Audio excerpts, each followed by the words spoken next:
5,000 కోట్లతో Munnuru Kapu finance corporation ఏర్పాట్లు చేయాలి. మున్నూరు కాపులకు మంత్రి పదవి ఇవ్వాలని ఉగ్గే శ్రీనివాస్ పటేల్ డిమాండ్ చేస్తున్నారు. మున్నూరు కాపు సమస్యలను తీర్చకపోతే ఫిబ్రవరి 12న సీఎం రేవంత్ రెడ్డి నివాసాన్ని ముట్టడి చేస్తాం. అప్పుడు కూడా స్పందించకపోతే అడుగడుగున మంత్రులను జిల్లాలో తిరగనివ్వమని బహిరంగ సవాల్. దమ్ముంటే బీసీలు మున్నూరు కాపుల సమస్యలు తీర్చాలని ఉగ్గే శ్రీనివాస్ పటేల్ డిమాండ్ చేశారు.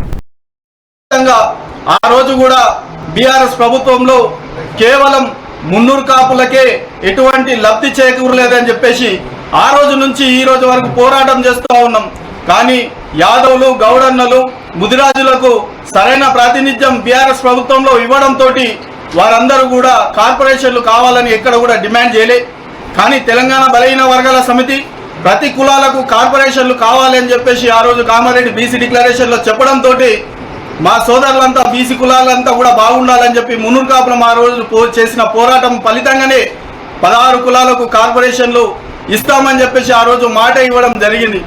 అలాగే 23,973 నామినేటెడ్ పదవులలో కూడా బీసీలకు వాటా కల్పిస్తాం, 42% రిజర్వేషన్లు ఇస్తామని చెప్పేసి ఆ రోజు బహిరంగ ప్రకటన చేసి మరి ఆ రోజు నుంచి ఈ రోజు వరకు కాంగ్రెస్ ప్రభుత్వం బీసీల పైన చిన్న చూపు చూస్తుందనే తెలియజేస్తున్నాం. ఎందుకంటే కూడా ఆ రోజు నుంచి ఇప్పటి వరకు అనేక పోరాటాలు, ఉద్యమాలు చేసుకుంటూ ప్రజాభవన్లో కూడా మేము వినతి పత్రాలు ఇచ్చి గౌరవ ముఖ్యమంత్రి రేవంత్ రెడ్డి గారికి, అలాగే డిప్యూటీ సీఎం బట్టి విక్రమార్క గారికి, అలాగే శ్రీధర్ బాబుకి, అనేక జిల్లా కలెక్టర్లకు, మంత్రులకు అందరికీ కూడా వినతి పత్రాలు ఇచ్చి ఎన్నో రకాలుగా వారిని కోరినా కూడా వారు చాప మీద నీరు పోసినట్టే వాళ్ళ ధోరణి ఉంది. కానీ ఎక్కడ కూడా వారు స్పందించక సంవత్సరం జరుగుతుంది. కార్పొరేషన్లు ఏర్పాటు చేశారు, కానీ ఆ కార్పొరేషన్ల జీవో ఇచ్చిన తర్వాత నుంచి ఇప్పటి వరకు ఎటువంటి మూవ్మెంట్ జరగలేదు. ఆ మూవ్మెంట్ జరగకుండా ఒక కార్పొరేషన్లు ఏర్పడ్డప్పుడు దానికి ఒక భవనం ఉండాలి, కార్పొరేషన్ చైర్మన్లు నిర్మించాలి, తర్వాత బోర్డు మెంబర్లు ఇవ్వాలి, స్టాఫ్ను ఏర్పాటు చేయాలి, వెహికల్ ఇవ్వాలి. ఇవేం జరగకుండా ఖాళీ ప్రకటన చేసి నామమాత్రపు ప్రకటన చేసి చేతులు దొక్కున్నారు.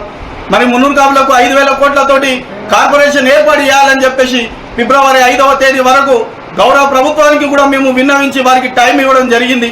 ఫిబ్రవరి 5వ తేదీన మా డిమాండ్లు ఏదైతే పరిష్కరించకపోతే 12వ తేదీన గౌరవ ముఖ్యమంత్రి రేవంత్ రెడ్డి నివాసాన్ని ముట్టడి చేస్తామని చెప్పేసి అనేక సమస్యల పైన వారికి మేము మీడియా ముఖంగా ప్రతినిధుల పరంగా వారికి చేరవేసినా కూడా స్పందించకుండా ఈ రోజు కాంగ్రెస్ ప్రభుత్వం నిమ్మకు నీరెత్తినట్టు ఉండడం అది కరెక్ట్ కాదు అని చెప్పేసి వారికి ఆ టైం ఇచ్చిన సమయం అయిపోయింది. కాబట్టి రేపు 12వ తేదీన సీఎం రేవంత్ రెడ్డి నివాసాన్ని ఖచ్చితంగా మున్నూరు కాపులంతా తెలంగాణ రాష్ట్ర వ్యాప్తంగా అనేక పార్టీలలో ఉన్న మున్నూరు కాపు ఎమ్మెల్యేలు, రాష్ట్ర నాయకులు అంతా కూడా, గ్రామ మండల జిల్లా నాయకులంతా కూడా పెద్ద ఎత్తున ఆ రోజు రేవంత్ రెడ్డి నివాసాన్ని ముట్టడి చేయాలని చెప్పేసి తెలంగాణ రాష్ట్ర మున్నూరు కాపు మహాదాన సేన తరపు నుంచి రాష్ట్ర నాయకులందరూ కూడా పిలుపునివ్వడం జరుగుతుంది. మున్నూరు కాపు